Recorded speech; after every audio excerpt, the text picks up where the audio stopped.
Thank you very much, Tosca. She's done a very good introduction of myself. I don't think I can do a better job. But real pleasure to be in Syracuse, especially at this time when it's really wet and snowy. I was just telling someone here that coming through here, I had to try and conceptualize what minus 12 degrees centigrade feels like. And my brain couldn't imagine it. And so I had to experience it by walking. But it's my real pleasure. I would have liked to talk quite a lot about World Vision, but I thought this is a team that is interested in the nonprofit sector generally. So I won't focus squarely on World Vision, although some of my examples will be drawn from there, and some will be drawn from elsewhere. But the real question, of course, is many CEOs and national directors I've worked with in the NGO sector, especially when institutions are restructuring, have always asked me, you know, I go for these board meetings, but I don't really get value. Do we really have to have a board?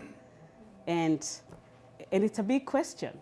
And I think as people who are planning to move into the sector, maybe it's a question that will bog you, and you may have a few answers today on the rationale of why boards do exist. Why do boards matter? In fact, boards are things or structures that are imposed legally into organizations. It's what gives you the legitimacy, because you cannot register unless you've got a board, or be it 2, 7 people, depending on the legal requirement, but you're required to have a board of directors. And then, of course, it is only boards that hold the fiduciary responsibility, which is the legal requirement that the organization has to the government that gives it the right to operate. And so someone would say, oh, but the CEO does all the work. How is it the board? You only know that when things go wrong, of course, who then is called to answer. And then, of course, the issue of where does the backstop comes in.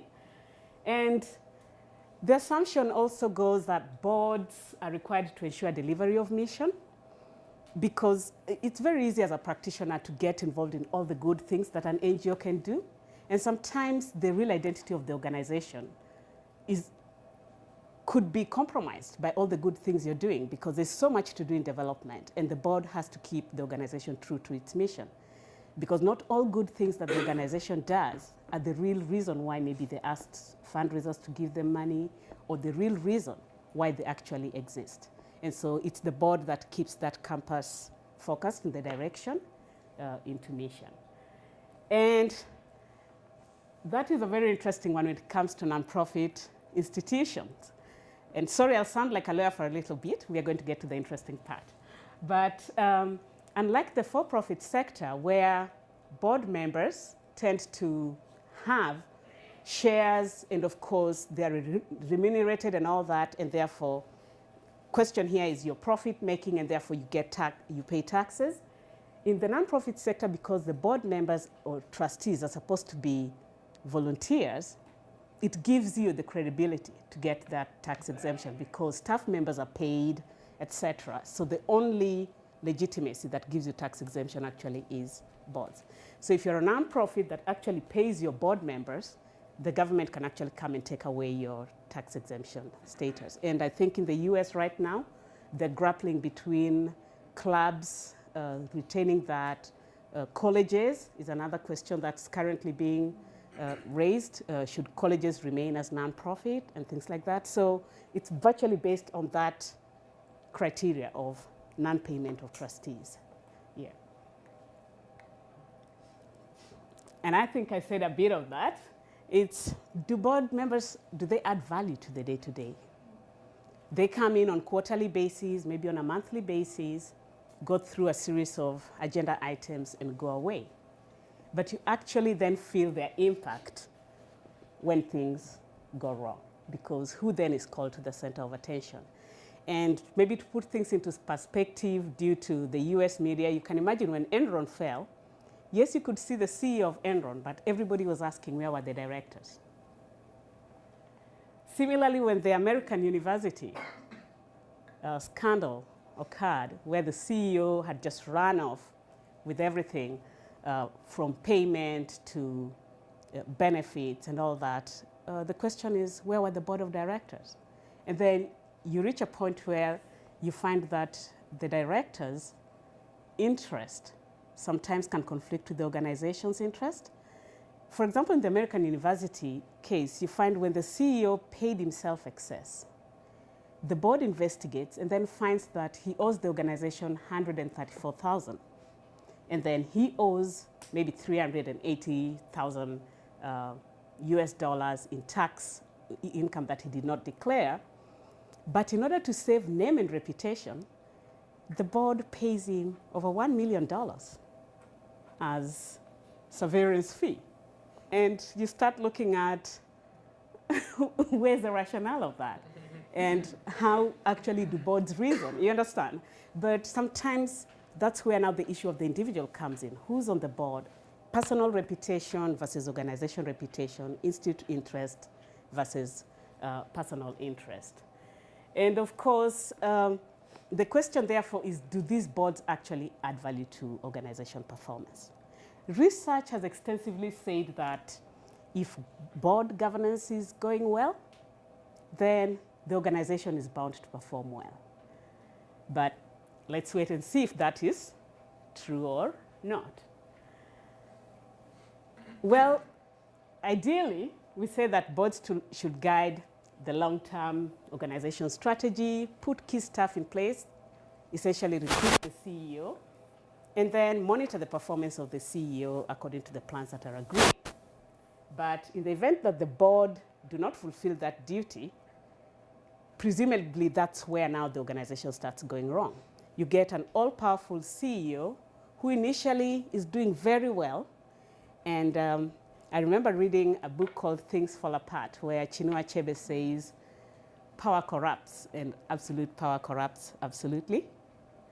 Well, some people say absolute power is not so bad, but, well, coming from Africa, I know what it means. So, I mean, looking at state governance where nobody can call anyone in check, someone starts with good intention, and then power takes over. You actually begin to feel indispensable, and you're the organization. And if you don't have a point of accountability, which therefore is the board, CEOs could end up being the identity of the organization. And not in a bad way, but how many times have you called the name of somebody and the organization comes in the picture? Or you name someone and it's the CEO that comes in. You actually don't even see the work. You see the person. So there are times when the charismatic CEO can take over, and if there's no board to keep that in check, some things could end up going wrong. The underlying assumption on what we are discussing today is the best management practice adopted by the best managers cannot succeed in an environment that is characterized by poor governance. And maybe someone could argue differently, but experience has shown that when a board is dysfunctional, the attention of management in actually trying to manage upwards is exhausting. It takes away the energy of the CEO, takes away the energy of the senior leadership team, and effectively their deliverables decrease because the anxiety levels within the organization increases. And if a board is performing well and management feels encouraged, then management is able to focus on the actual mission of the organization. But we've been talking about governance, and why is it an arena that is maybe exclusive to the board? And why are we distinguishing it from management? The reason why it's very important to define governance is because in the boardroom, most of the time when we get people in, we get well-experienced managers. And presumably, they'll get into the boardroom and then they start governing. But nobody has actually defined what governing is. And it's like if you're in a vehicle and you don't define who the driver is, who the co-driver is, or you're in a ship, actually, a cruise ship, it's usually much better who the captain is. Things can get a bit muddled up. And if governance means to steer or to guide, then by definition, the quality of people and the level of knowledge they should have of the organization at the moment actually is questionable of the level of knowledge that boards actually have to steer and guide organization. So presumably they're seeing ahead more than the management. And presumably management is involved in the day-to-day, and therefore the board is the one that's seeing ahead and able to say, no, let's stop there, no, let's go this way and that way. That's what governance says.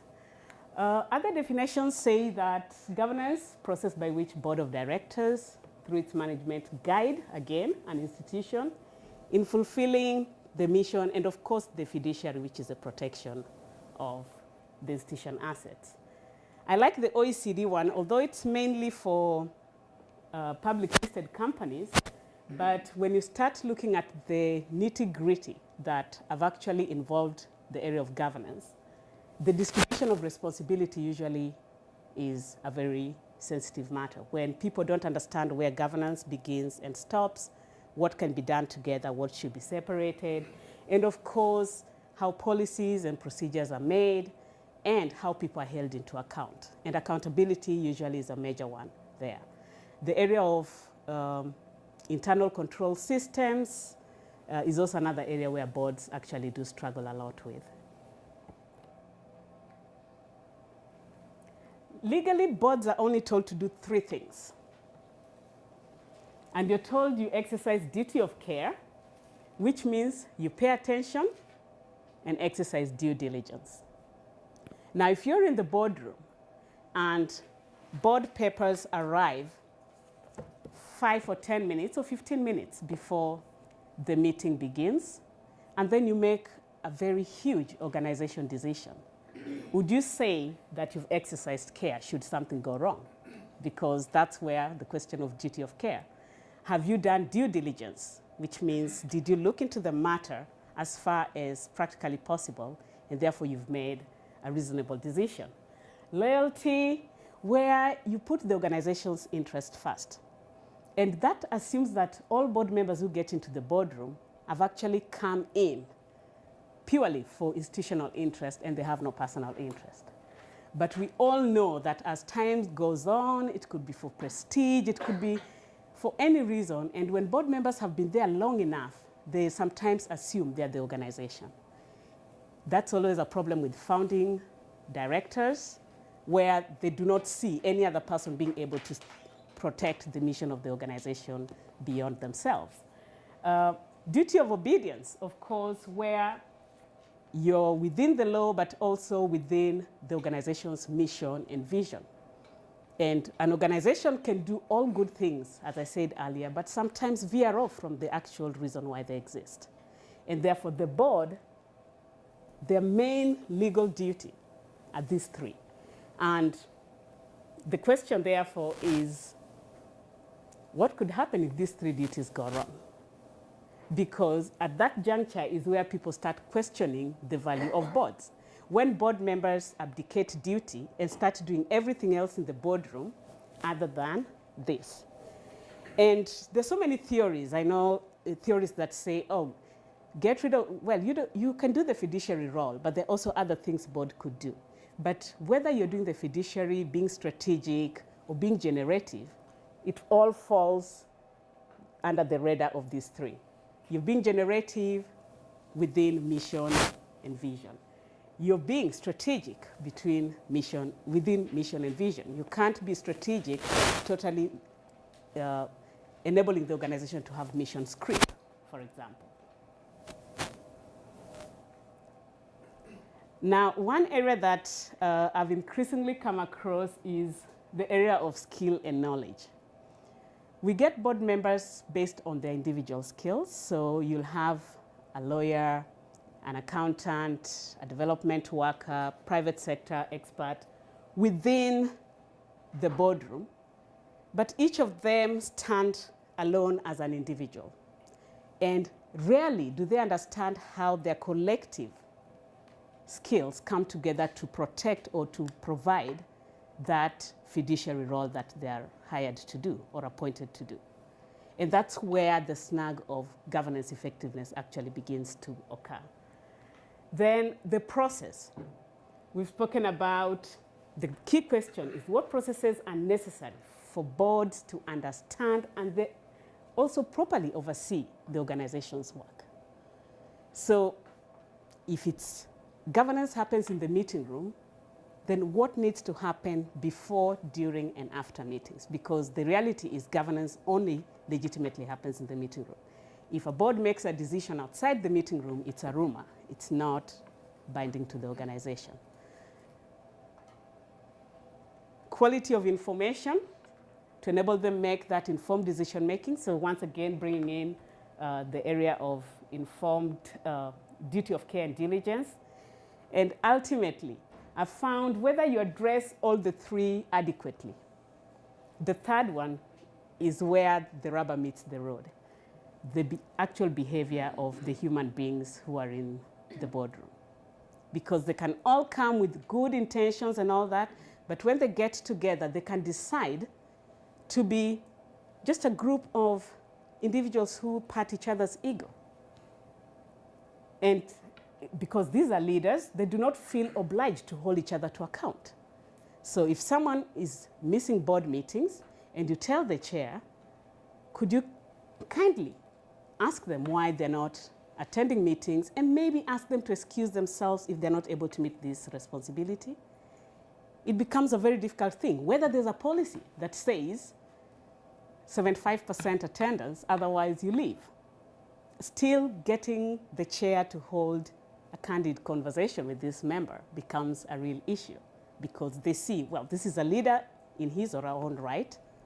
They must have been busy. Something must have, they keep making excuses. So that is one area that I found very difficult in the area of governance, the behavior of the actual board members.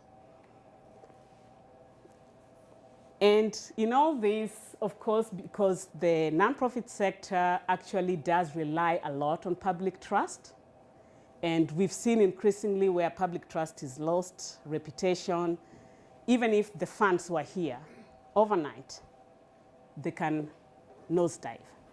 And it could have something to do with economic environment or not at all. It's just the trust level. And we actually depend on trust to be able to survive as an institution. And in the event that you think maybe, maybe boards are more important in the for-profit sector than they are in the nonprofit sector, or nonprofit boards are more virtuous than for-profit boards, I thought maybe we could do a comparative analysis between what happened at Enron and maybe what happens at. So you find the issues that made Enron fail, or that the directors were held liable for and sued for, were they failed to safeguard Enron's shareholders' interest, isn't it? And of course, they let the organization engage in high-risk accounting. There was also an appropriate conflict of interest. Does that ever exist in the nonprofit sector? Maybe not. Undisclosed off-book activities, how many times do nonprofit institutions maybe dip into the restricted funds and think, we're going to get money and replace that very quickly, or, the finance director tells you, we don't have resources to pay staff, so can we just dip into restricted or extend our line of credit with our bankers? All these things do happen. And casually, the board says, yes. Presumably, the auditors won't catch up with you, but anything could happen, and that occurs. Excessive executive compensation. I think that's one of the major scandals that happens across the nonprofit sector.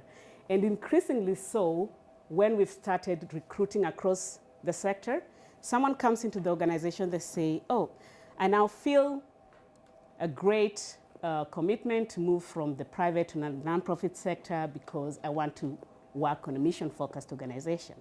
However, the board knows how much they were paid, maybe in this corporate organization, and then they take a salary cut.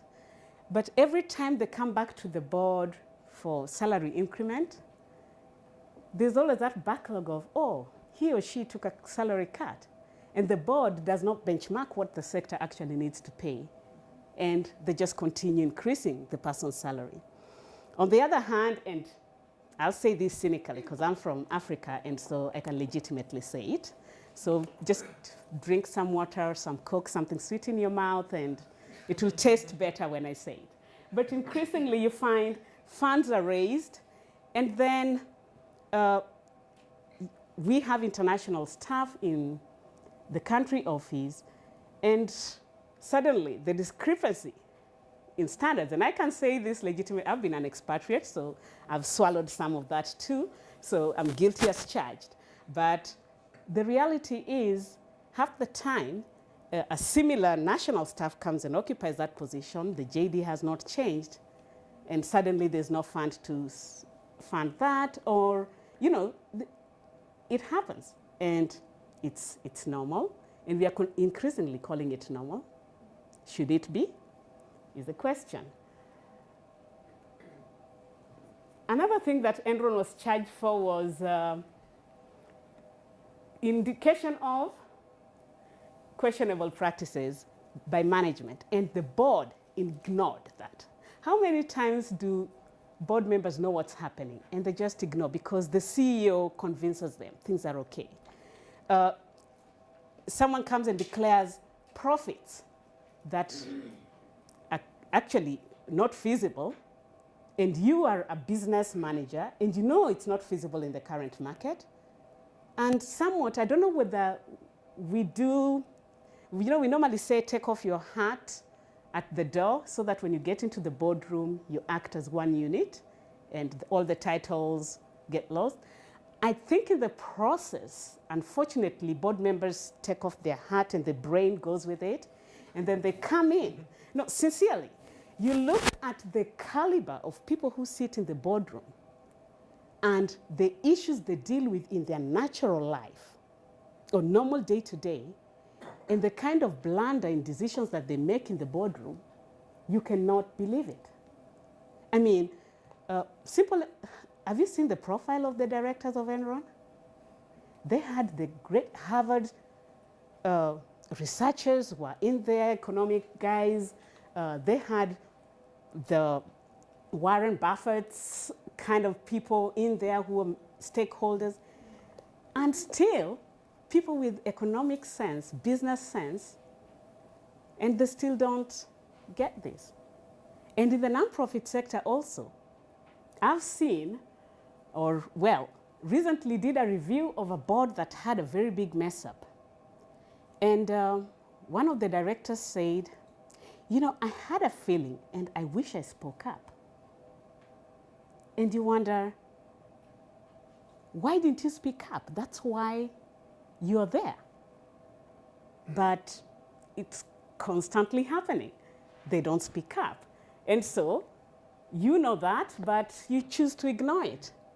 And you hope that it's not detrimental to the organization. Unfortunately, sometimes, or coincidentally, it ends up being detrimental. And of course, lack of independence. And if you look at it from the nonprofit sector, and maybe those words sound very hard, but how many times have we maybe raised funds and not used them according to what we committed to the stakeholders, that we are going to use the funds according to that? Or we spend much more in fundraising than actually what we are meant to raise. I've sat in a room where there's a fundraising activity and the board, management is giving a report to the board, and they're saying how the event was successful, but never the figure. And so when you find somebody pushing to actually how much did we raise, you realize it wasn't worth what the organization spent. And so sometimes you get maybe a bequest from somebody's will, and they are very specific on how they want their money to be used, but the organization uses it otherwise. So increasingly, we also do not do that. And maybe at the local levels or within the organization, you get stealing, embezzlement, and things like that, and it cuts across the institutions. And of course, there are times when management does things and they do not disclose. Or you find the CEO or national director recommended somebody onto the board because of their skills, and suddenly they ask, oh, we need a human resource consultant, and this person is one of the best. Can we hire them to do the consultancy for us? And you find this board member actually coming to have that discussion with you as a governance advisor, and you start wondering, in the event that it goes wrong and there are issues and the board is not happy with the outcome, can they call you to account as a member of the board if you do that job? Are you able to actually do this? Are you going to do it for free, or are you expecting to be paid? And even if you do it for free, can the board actually hold you to account as they would hold an independent accountant? And usually what I tell the board members, if you can do it and publish it on your annual report, then do it. But if you cannot stand it being published on the annual report, then it smells of a rat, it's a rat. It doesn't have to feel like a rat, isn't it? Yeah, so of course, these we are used to, inefficiency and ineffectiveness. Those are terms that are increasingly becoming common in our audits. Previously, it was just amount used as indicated, but now inefficiency or efficiency and effectiveness is becoming a common term in audit. And I've spoken about that, so I won't go into it. Excessive risk taking, we do that all the time as a nonprofit sector, and it's something that we believe. I've seen in offices where I work, where we depend on funding from our northern or grants. You see an office spending ahead because they say, but there's already a commitment.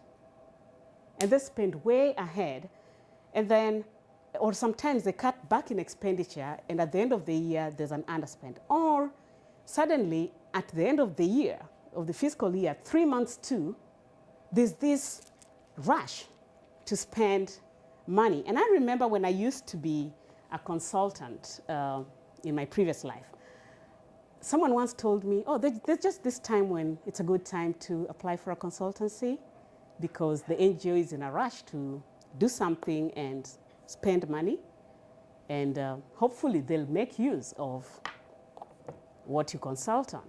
So unless you become ethical as a consultant also, it's just also an opportunity that the industry self-satisfies itself. And not to say we are not doing a great job as a sector. We really are doing a great job. But these are some of those bottlenecks that come in.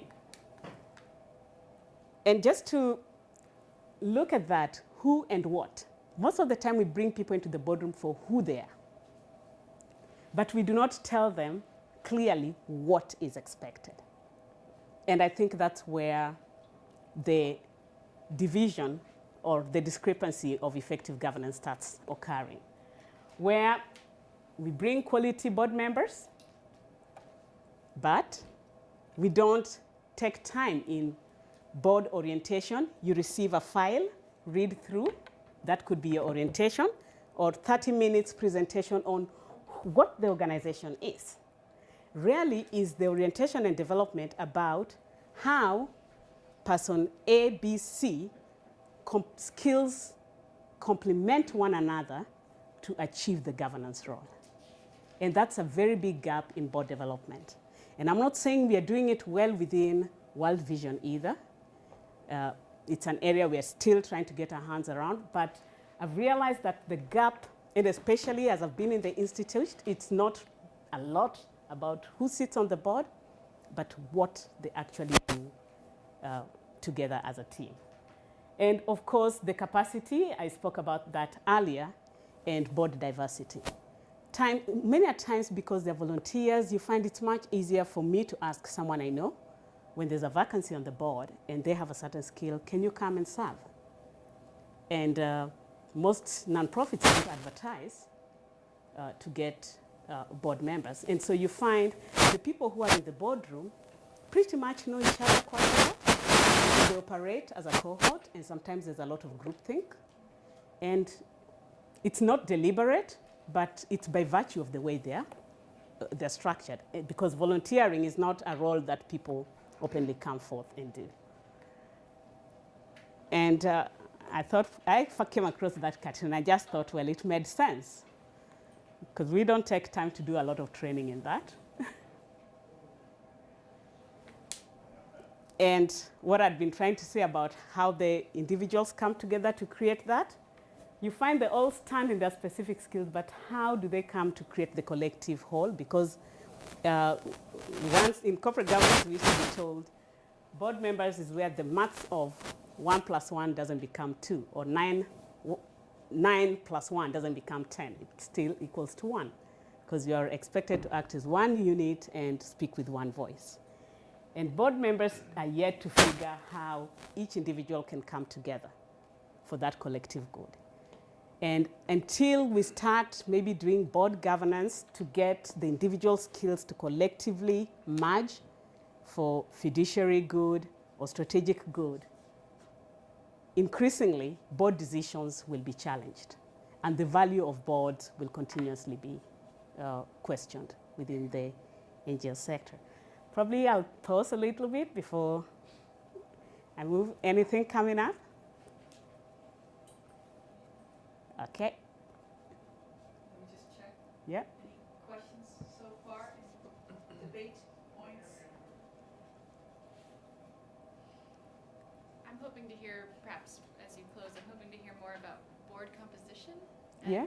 If you are aware of movements to place beneficiary representatives on boards. Yeah. Correct. It's coming. Yes. Well, beneficiary representatives on boards. Usually, I keep asking, why are they there? Are they there to? I'm sorry. Is it a common practice already? It is a common factor, especially in right-based institutions, where they say you can have beneficiaries on boards. But usually you find that's where the issue of conflict of interest comes in. Okay. Because when you get them into the boardroom, the kind of issues they want to discuss are more in their own interest rather than institutional well-being. So it kind of begins to compromise the role of the board as a unit of governance rather than the role of management and the institution. But is there not a conflict between institutional well-being and the interest of the beneficiaries itself? Oh, well, if the beneficiary is in the board, there is a conflict. Representative, Mm-hmm. I mean, in a sector where, for instance, in development, you're Yeah. meant to be working yourself out of a job. Yes. Is that not, Yes. in fact, not a conflict, but the goal? Yes. And so I'd love to hear more about that as you. I hear you. And there was a time when, fortunately, I was in Bangladesh when Care International was celebrating their 50th anniversary. And they wanted to throw this big event of their 50th anniversary in Bangladesh. And someone raised the question and asked them, should you be celebrating having been here for 50 years? I think it's a great question. Or should you be asking yourself what you should do differently to make sure you're out of here before the next 50 years? Uh-huh. And at that juncture, actually, Care International started looking at the right-based approach and saying, should we be empowering the people more to take on work? How are we going to be doing partner capacity building? And they started investing in capacity building in the governance systems of their partner organization, which they'd never done before, actually building up institutions that can outlive them. And it changed the way they work, specifically in Bangladesh. I don't know how far they've sustained that, but for sure, organizations need to all the time go back and ask themselves, what's our relevance? And if you're still here, are you doing anything different from what you were doing before? And that's the question of value addition. Or are you just replicating yourself over and over so that it's for self-survival, more or less? Well, and that's Yeah. just it. And the question of the well-being of the organization. Yes. Is itself the issue in this matter of board governance, is it not? It is. It is. It is, and So it's... I don't know that having that conflict is necessarily bad for this type of organization. Not all organizations.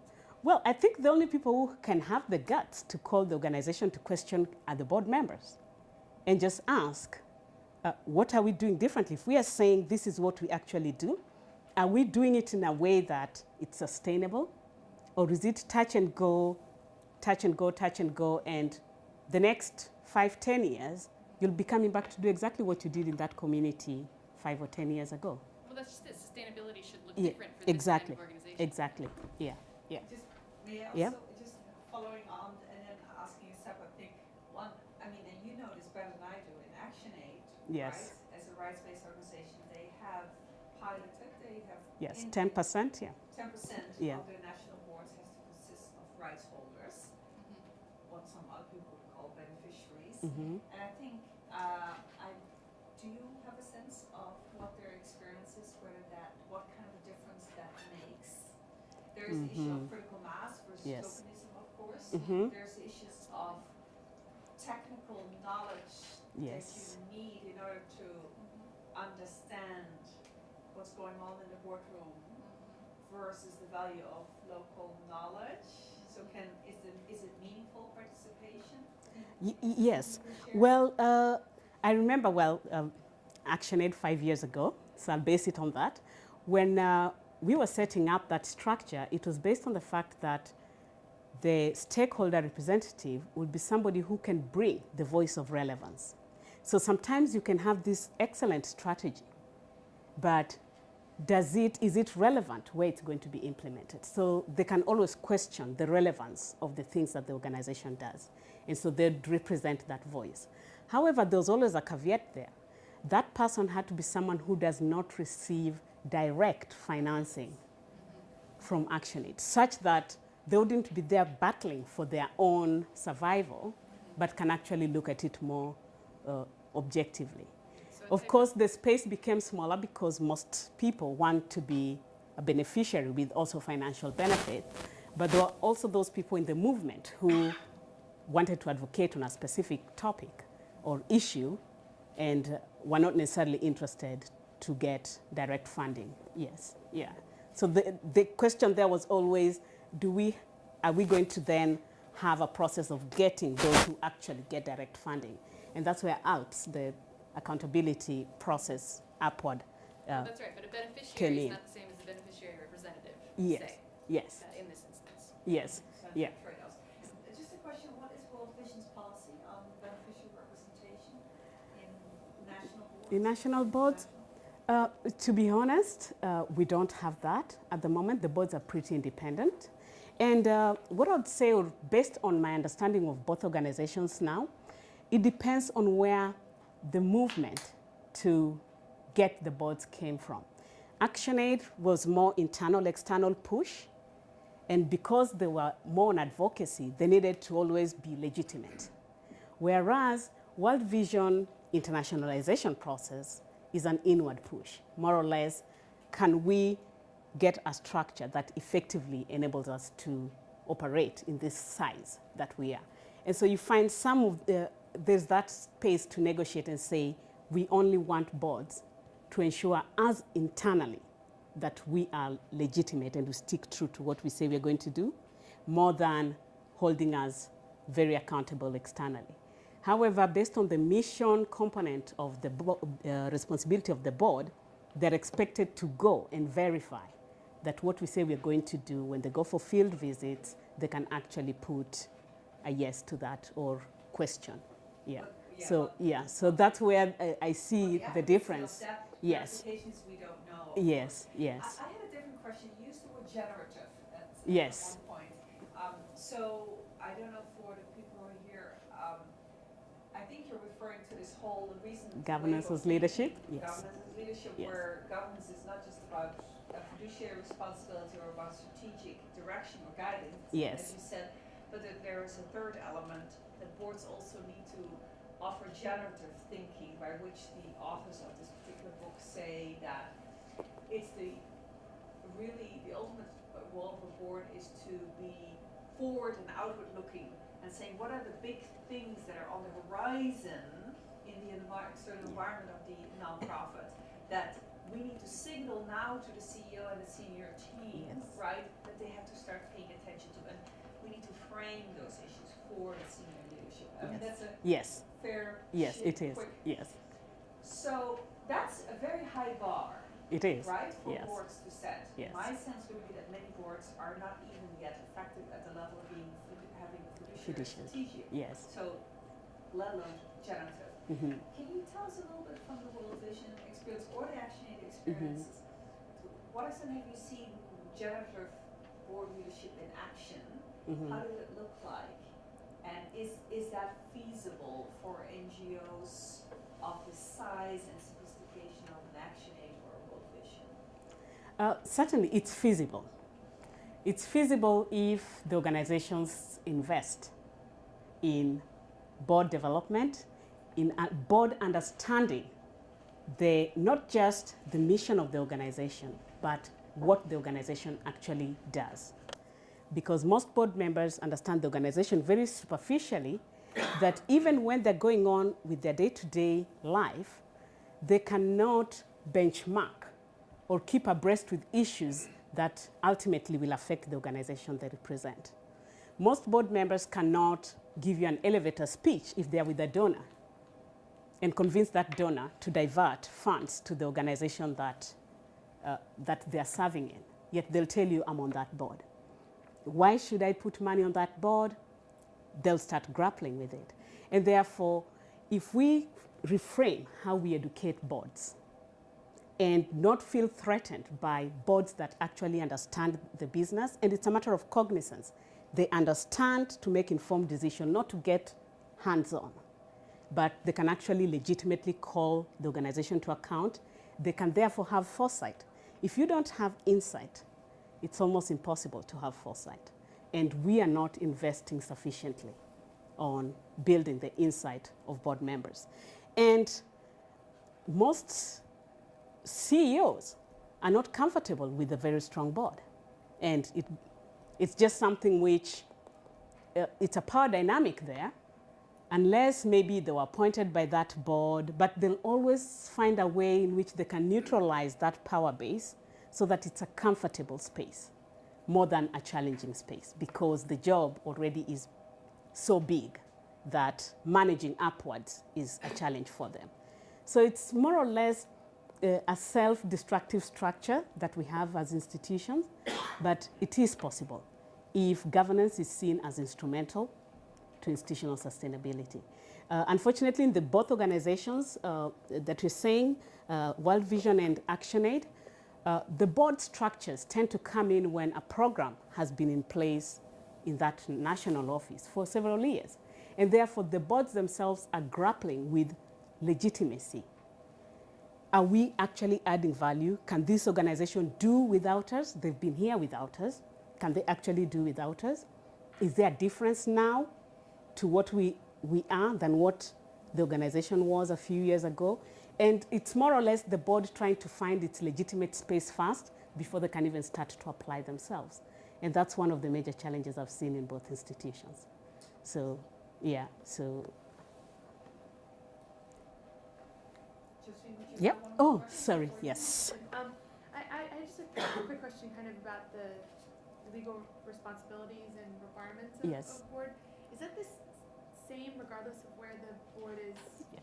incorporated? I Ye- guess? Yes. So it doesn't matter if your board sits under France law or US law, it's all the same? It is the same. Apparently, it's one of those common things that I've come across, that whether it's Roman, Dutch, whichever country where we've registered, duty of care, the only difference is in certain contexts, the board has the opportunity to prove that they exercised care before they are proven guilty, while in other contexts, they are guilty until they prove otherwise. So as long as there was discrepancy in funding, you're liable, and it's up to you to then work your way out of it. Whereas in other contexts, I've seen where you're told, okay, this is the issue, you go defend yourself, and if you can prove you took due care, and this is something that with all the care that you took could have actually happened, then you're let loose or held personal liable. Of course, there are the directors and officers insurance that are increasingly coming up. But what most of those insurance companies actually don't tell you is in the event that those three are violated, insurance become null and void. So they can cover you for everything other than if those three. And yet, those three can be interpreted. And sorry, now that's my legal hat on. Anything in this could fall under, you didn't attend meeting, did you send somebody to represent your view? You understand? So all those things could amount to, yes, you did attend the meeting, the decision was made, but collectively binding, if you're in the Commonwealth of Nations, it is jointly and severally liable, and therefore you can be collectively liable where, regardless of whether you're in the room or not, you're liable for that decision. And then someone could go ahead and look for you again as individual directors who attended that meeting to make the decision. So it's, yeah, so those are the various legal components that are found different. But it's a shame that regardless of whether you're for-profit actually or non-profit, those duties apply across. Yeah, yeah, yeah. For example, for the organizations like, let's say, World Vision or huge NGOs, where they have this board governance, like structure system, but when same kind of structure of governance should be going to national offices, but that national office or that country does not have experience, or they see board kind of concept, board governance structure is differently understood or not much practiced or not common. Yes. But at the same time, you have to follow what is coming from upper to. I mean, how do you address these things? Because, like, for example, in developing countries, it's very much different than Western countries. Board structure, role of board, or sometimes it's not really board involved, but it's made up by executive directors, like some board members. Yeah, and yes, that's a very interesting question. Some of the countries where we've registered, we are registered as societies, and the act that states Societies Act 1856. And governance in 1856 and 2013, 2014 are very different. Responsibilities as defined are very different. So what we do as an organization, because we are a federal structure, there's certain principles that all members sign on to and say, as a partnership, these are principles that we will uphold. And one of those, there are standards that then the international can set and say, this is the minimum threshold. If your country requires you to exceed that, then well and good, you can do that. But you cannot operate below this. So those are standards that are partnership-wide. And a very simple example would be, for example, the board in Kenya. The NGO Act is not so sophisticated that it defines everything. It only defines what liability would look like. But what the responsibility of the board is, it's up to you to define that in your articles of association. And so you can give your board whatever responsibility as long as they don't define liability. Now, an organization like World Vision Canada, the charity sector is very, very thorough in holding those charitable organizations accountable, and even to renew your certificate as a charitable organization is dependent on your performance. And so you'll find World Vision Kenya probably operating at threshold standard of what partnership are set as minimum, while World Vision Canada, by virtue of where they're placed, the board will always be much higher performing because what the regulations locally require are much higher than partnership standards. So what we do is at least set a minimum threshold. And if you cannot operate below that, so our capacity building is increasingly to build regardless of your legislative structure or your context. And we always say, yes, we know every country is different or unique, but not necessarily different because you've signed on to become part of a single organization. Yeah, so that's how, so capacity building will be to build to acceptable standard. And then where you can go higher, it's always welcome. Yeah, yeah. Is that helpful? Yes, that helps. Yeah. So it cannot be up, down. At least there's a minimum threshold set across. So you can exceed standards, but not below standards. Oh, yeah, that's not only in developing countries. When we did the interviews then with 152 NGOs here registered in the US, there were a few that were where we still saw family members on the board, for instance. So some of the very small ones. Sorry. No, go right ahead. So, I'll just tell it you. actually it still occurs here sometimes as well. Yeah, I mean, I've seen such kind of system, but sometimes lots of corruption goes around when there's not such real, true board governance. Yes. And we'll continue grappling with that. In World Vision, of course, there is a value system that kind of tries to sift then who come into the board because we are a faith-based organization. So there's that component where at least there's a level of integrity you have to have as an individual. But once again, integrity can be defined very differently in different places.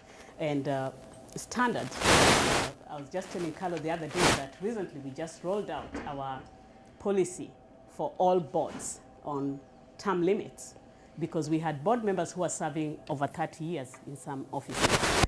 And I went around to do a review in one of the offices, and I found that they had zeroed the term of the board members to first term because they say, oh, I guess they have maybe 4 or 5 lawyers in the boardroom, and policies or legislations do not apply in retrospect. And therefore they said, well, we've been here for 20 years, but because the policy has just hit the desk, we're starting from 0 now, and we'll count 9 upwards.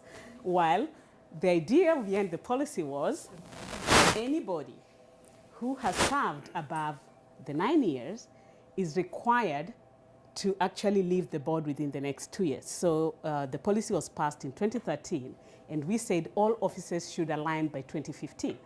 So we gave 2 years for succession plan, recruitment of new members, a transfer of knowledge, capacity building.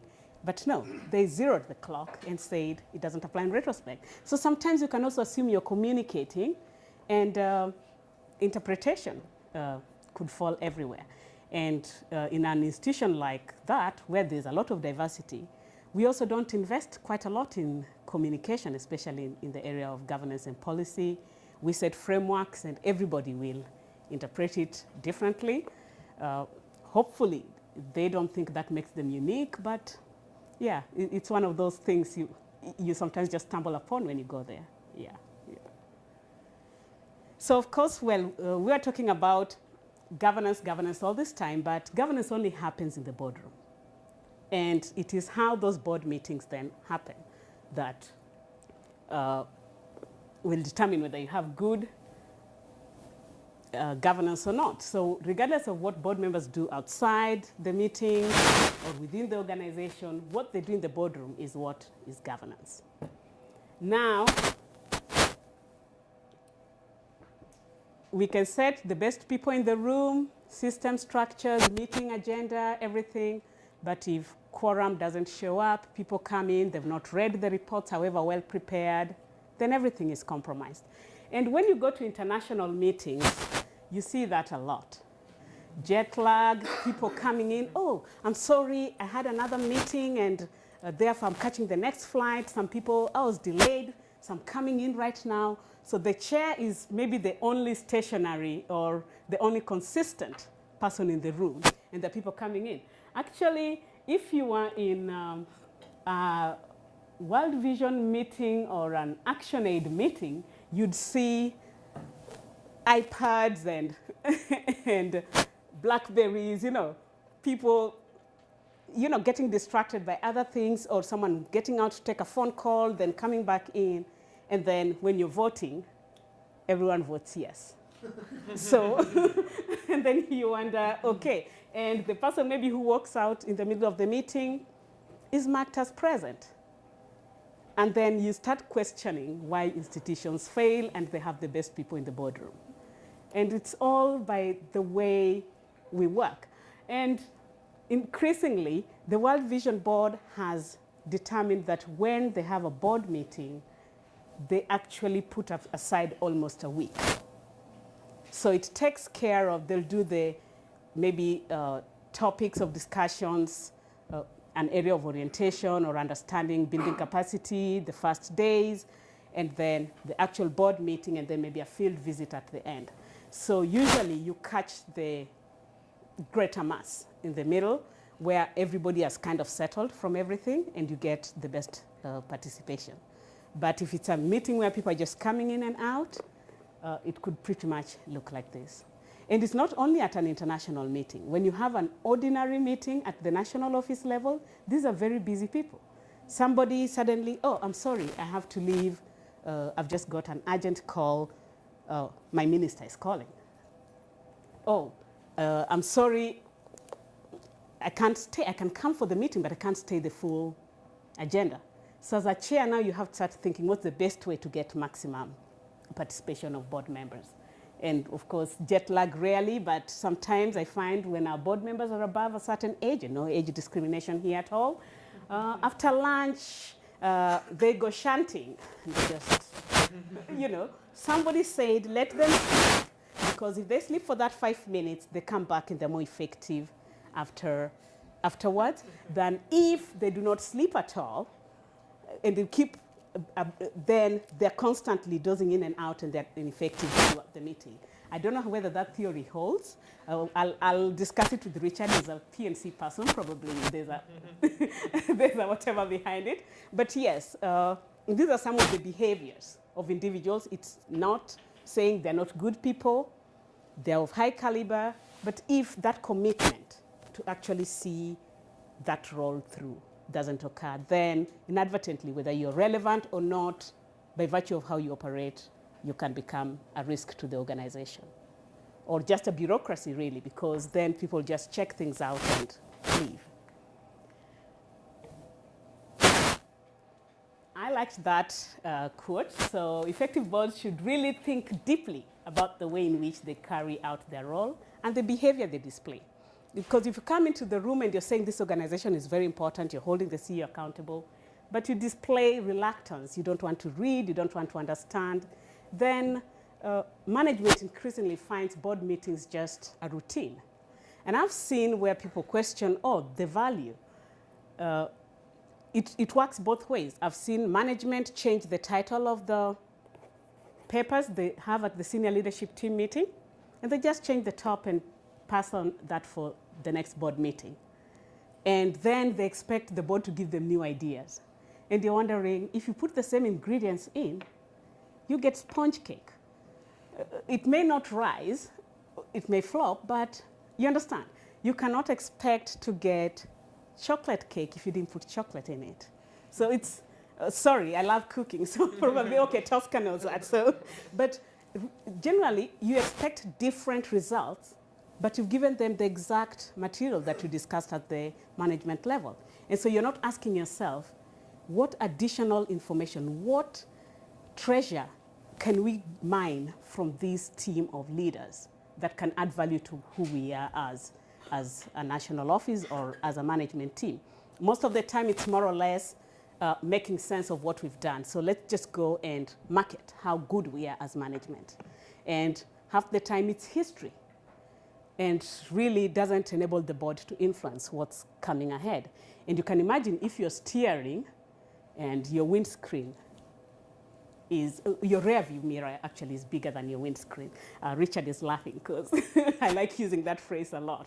But in the board meetings, most of the time, the rear view mirror is this big and the windscreen is that small because they're so historic and very little is forward-looking that the board can't add value to what the organization is. They can just say, yes, but if something has gone wrong, it's gone wrong.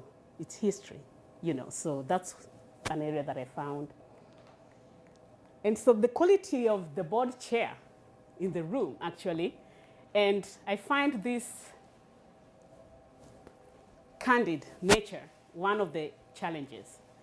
Can the board chair actually call the elephant in the room the elephant and address it? And maybe ask it to leave if possible, is a very big question. Whether the board chair can also ensure that members are individually and collectively accountable. So sometimes I find when the board chair is someone who's been recruited from out and not called in by someone else, it's possible. But when they're part of the cohort, they become compromised, and really there's nothing much you can do. It's usually only they are more effective when it's a management board issue than when it's an internal board issue. We are currently putting something within or introducing a process within World Vision of peer-to-peer board evaluation. We do collective board evaluation, but peer-to-peer board evaluation is the most difficult thing that I can count. Out of our 65 offices that have boards, only 3 are doing peer-to-peer evaluation. And if they're doing it, they're also not sure who they can trust to give their results. So half the time, if you're doing the board members evaluating their peers, you'll find most of the time people are marked really high, regardless of the fact that you say the results are anonymous. Even someone who you know doesn't attend meetings will get very good ratings. So there's still that space for being candid. Yeah. Can I say something? Yeah. My observation in a board that I'm in is that if the board chair and the CEO are of the same kind of professional or discipline background, Mm-hmm. so if the CEO came from the private sector, Yes. and if the board chair is in the private sector, and you see in the cohort, you see people who have more bring private sector experience. Yes. Some bring legal, of course, some bring, of course, financial Yeah. accounting. So people like myself and a few others think more about the NGO sector and strategy and so on.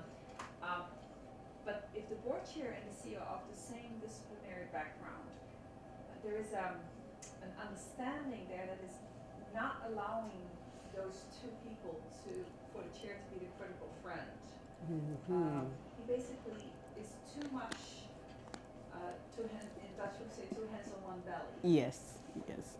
And that actually happens a lot because most chairs assume that if I'm supportive of the CEO, it means the CEO, it more or less, I would say, they do this. They accept the board's responsibility in such a way that when the CEO talks to them on the side, they don't realize sometimes they get co-opted or lobbied. And by the time they get into the boardroom, they're more or less in the business of steering the whole board to see the CEO's perspective rather than getting that dissenting voice. Yes, and most of us, the sector is led by passionate people. And most of our CEOs are very passionate. And therefore, it depends on how they put their case to the chair on the side.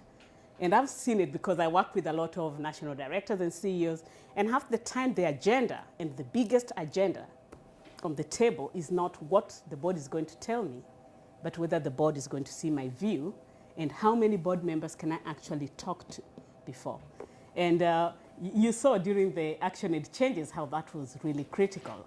Whose side are you on? So it becomes more of a lobbying rather than looking at this as a space where I can actually place my idea and get objective feedback and maybe align or change. So the question is, when CEOs actually come in, are they actually looking for value addition or they're looking for a pat on the back? The question is, why do they actually come into the boardroom? Is it just an accountability? Am I looking for a pat on the back, or I'm actually looking for that value addition to what I'm doing, an objective perspective? Because rarely will your management team, maybe in a different culture, but in the regions where I work, a new national director comes in, most of the people seem to be aligned with what the national director is thinking, and dissenting opinions, somewhat if you had one once in a while, and then they kind of die off and you align. So the CEO rarely gets very objective feedback from their direct line management. Yeah. So do they see the board as that space where they can be a critical friend? Is another area where boards tend to get too much of their hands, and especially the chairs, into the pudding that they cannot become that critical friend. And of course, chair management agenda. Have you been in a meeting like that? Where the most juicy part of board discussions are things that have nothing to do with governance. They're really what management is doing and what plays in the arena of management, and why? Because most of the people in the role of boards are very good managers. And so they find the management discussion more interesting. And then when it gets to the real governance discussion, they spend so much time in management discussion that 10 minutes and now we need to get the job done. and there's hardly any time. So the chairperson has to keep that. And of course, the candid chair. I find that elephant in the room is just hilarious. So nobody talks about it, and people scatter around it, and you hope it will go away. But are we candid enough to address it?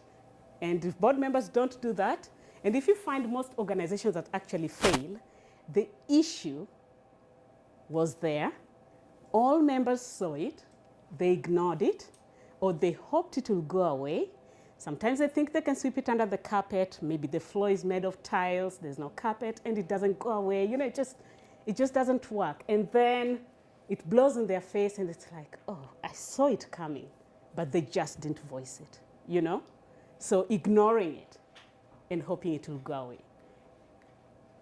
And therefore, I think in summary, I did most of this because Tosca said the presentation will be helpful for students, so I won't go through word for word, but certainly I think I've spoken through most of that. That brings me to that question of quality of management reports. Most of the time, as I said, CEOs provide what they want, not what is relevant for the board. And if something is a challenge, they don't want to bring it to the board until they've grappled with it enough. Because maybe being a CEO is a Superman position, and you cannot be seen to have a challenge. It might be seen as incapacity or something. Whereas I think if there's a healthy relationship and the CEO understands the role of the board, they can see this as a space where I can actually put this challenge and get that objective feedback. Many people lose that. And it's not only at that level, but many a times staff want to prove that they're very capable. And because of performance appraisal, where they get a needs improvement, they think that's an area of failure, rather than actually needs improvement, you know. So you want to prove yourself to be superhuman. And I've spoken about intentionally generate or mine the value in the boardroom. And most of the reports look like that. Boards like seeing green, and you see number of risks identified, it's green, but it's loads. So as long as it's green, they don't want to go into the details. And they say, well, that's all right. And you don't question. You don't want to ask the difficult question. Yet governance is about making decisions and asking the difficult questions. So can management give you what they think that you want to hear? Very possible. Yet it can be framed as something that you want to know.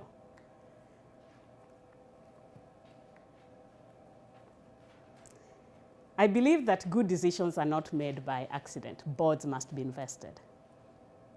Governance is therefore turning out to be a very difficult role, isn't it? It's not as easy as just, but how much are we willing to invest in it? Bad decisions are also made in very good intentions. Yeah, and they always say that the roads to hell are paved by good intentions. Yep. And the factors that lead to poor decision making are mostly preventable and predictable. We just don't want them right in front of our faces. Can you see my viewpoint? You know, the CEO, you start arguing and it's like, you're not seeing it from my perspective. Actually, this is how I see it. Actually, okay, maybe. And yet, and sometimes it's not really that, it's the knowledge in the room. Most board members do not understand, even if they're financial experts, they do not understand NGO financing. You know, if you're from the private sector, how finance and budgets are done is very different from how NGOs do finance and budgets. And they don't bother to contextualize. And so they can miss the spot right there. And I think I will end with that. Usually the irony of that leadership really in the NGO sector or anywhere is you're not equipped to make the decision, you're not given the decision, and yet you're required to make very good decisions. And that's the position we put most of our board members.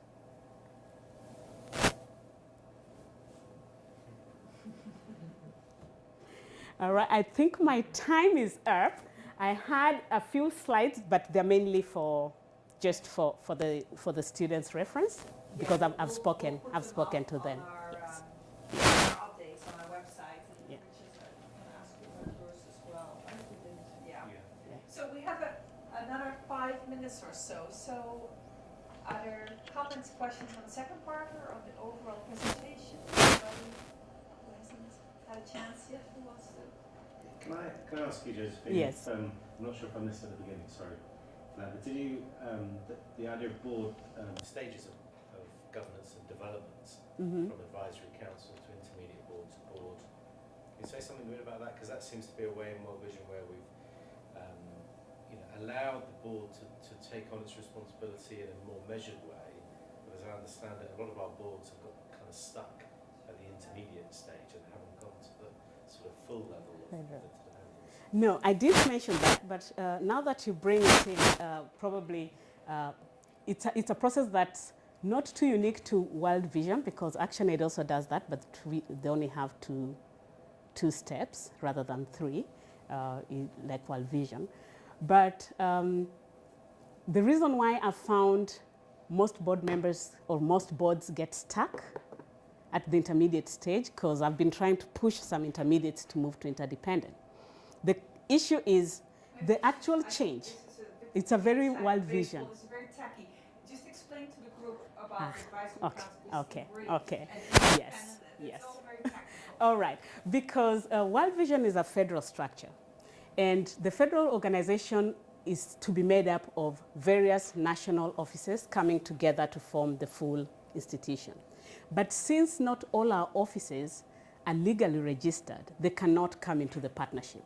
So one of the processes that we've undertaken is to build their governance structures so that they can become legal entity and then sign on to the covenant of partnership and become part of the federal organization. At the moment, we've achieved 65 offices, or 65%, but incrementally moving towards one day, hopefully achieving 100%, although certain contexts may never permit us to get there. But what we do is we start with an advisory council. Okay, so World Vision, we have 4 offices. The program office, which is purely a branch office, we're doing work there, but fully line managed, overseen by World Vision International. So it's a branch of World Vision. Then we've a branch of World Vision. Then we have a program office or a branch office with advisory council. So a branch office with advisory council, it's the first stage of where we think this office will be here for a long time, so we'd like to set up a legal structure in future. So we are beginning to nurture a board that will take on that governance responsibility on our behalf. So the advisory council doesn't have full legal mandate, but they advise in the area of strategy, programming and all that to the national director. They are also signatories to the covenant of partnership, so they are full participants at the international level. Now the irony actually, or should I say the paradox, not the irony, the paradox within World Vision is advisory councils and board members can all become members of the international board, which actually oversees the operation of the full partnership. Okay, because they are members of the organization, they've signed the covenant of partnership. So advisory councils, if mature enough, we then decide if we get a good legal framework to register a local entity in that country and set them up as a national board. So that's now the second level of governance. So these national boards are known as intermediate boards. So intermediate boards then have all the powers of governance other than their 5 reserved powers of the international. So they cannot hire and fire the national director without the approval of the partnership. They cannot change their constitution without the approval of the international partnership. They cannot recruit board members without the approval of the international partnership, generally the president. And then, of course, they cannot make any binding statement that binds World Vision as a whole beyond the national. So there are a few things, oh, sorry. So I'd set an alarm, sorry, it's telling me my time's up. So, yeah, but So you find that with that, they actually have legal mandate within their offices, and they're a full board legally within that entity. The only thing that they don't have is what the partnership tells them. With this, we will still need to work conjointly. So they're at intermediate level. Then we've got the interdependent level. And the interdependent level are now the full boards, similar to intermediate boards, legally registered, but they can have all the responsibility other than what the global reserve power of the federal system requires. So anything that the partnership says, this is binding on every member of the organization, and we hold these reserve powers. That's what they cannot do. But otherwise, they're free to do anything else. Now, the bottle gets tighter in that most boards, actually at the intermediate stage, have found themselves feeling safe. It's a good space to be. We are a board of directors. We've got voting rights. We are legally recognized. Unlike an advisory council where your decisions can be countered by the partnership, here they can hold their ground and they'll be listened to. But we don't have to get all the additional responsibilities from being mature members. It's almost like a kid grows up, but then it's good to stay home. I don't pay rent, it's time to move out, but they don't want to move out because it's additional responsibility. They're not seeing added value. It's more or less, it's not for me. Anything else I do from now on is for the greater good. So the twin citizenship component. And that's where I find most boards, I've had a chair say, I'd like us to become interdependent. But as a chair, I find that I sleep soundly, knowing that anything I do is being checked by the regional leader. So in the event that we sleep at the wheel, the regional leader will check that or will pick it up and make sure we are on track. Whereas if we become interdependent, the regional leader just becomes an advisor to us and doesn't have to call us to order. So more or less, they find it's a safer space to be in than interdependent. Interdependent also within World Vision, unlike in other organizations, you're required to raise some local funding or build certain resource base. And most boards are finding that very challenging. And I find actually the resource sustainability base has also been another major challenge of boards moving up. So beyond, they see we won't get any additional benefit on our side and we are comfortable with partnership sharing this cake with us. There's also the additional responsibility for fundraising that I've found most boards don't really want to take on. Offices like Ghana are enthusiastic about it, and they would like to do that, but they're just an advisory council, and they're yet to even move to intermediate. So it's what's in it for me, to be honest. What's the benefit? Are we going to be better? We already have one vote. Whether we are interdependent, we'll still have one vote. There's no additional.